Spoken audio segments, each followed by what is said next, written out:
Hello and welcome to another session.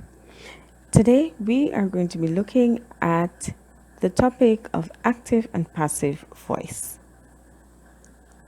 In this lesson, we will differentiate between verbs that are in the active voice and those that are in the passive voice.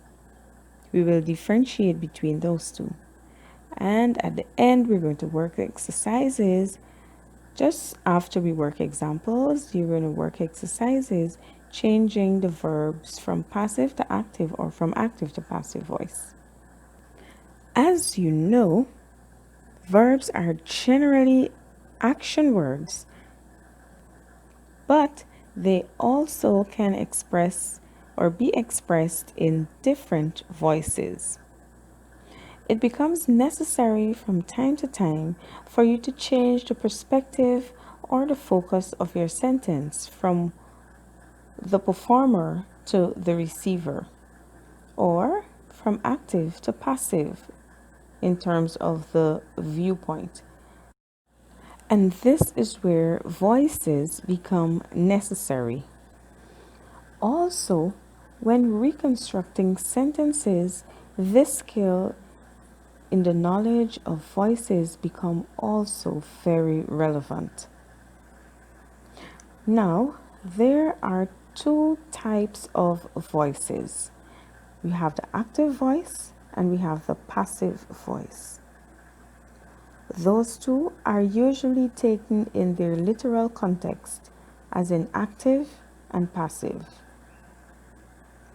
Let us look at a few examples. Example 1.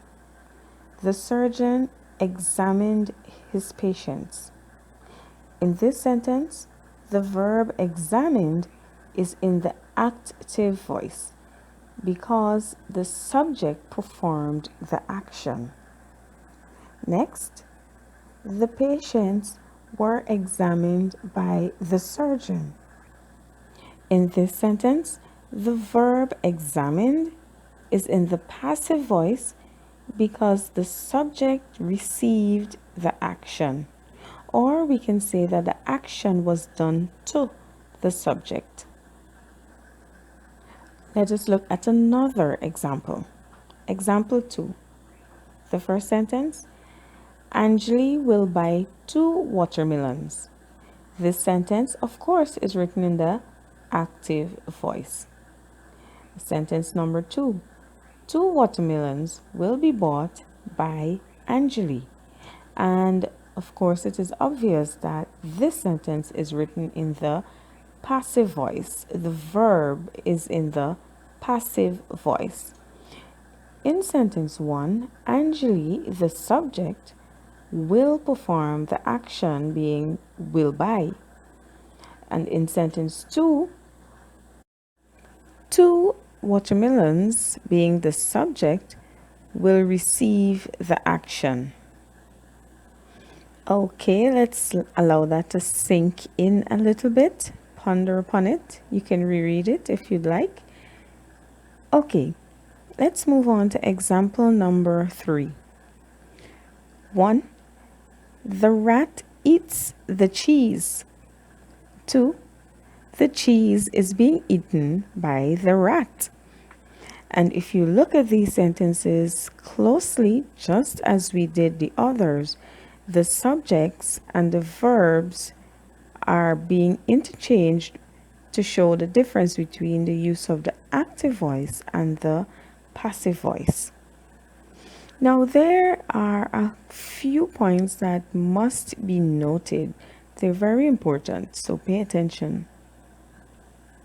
If you look at those sentences closely, you would realize that when changing the voice from active to passive, the object becomes the subject and the subject becomes the object. Also, the verb form is also changed. Note as well that the tense of the verbs must be synchronized as well. If we look back at the verbs in the examples above, we would notice that Examined became was examined. So we used the simple past and then we made it into a past tense that had an auxiliary verb with it. And then in the second example, we had will buy and it became will be bought. We had eats and that became is being eaten.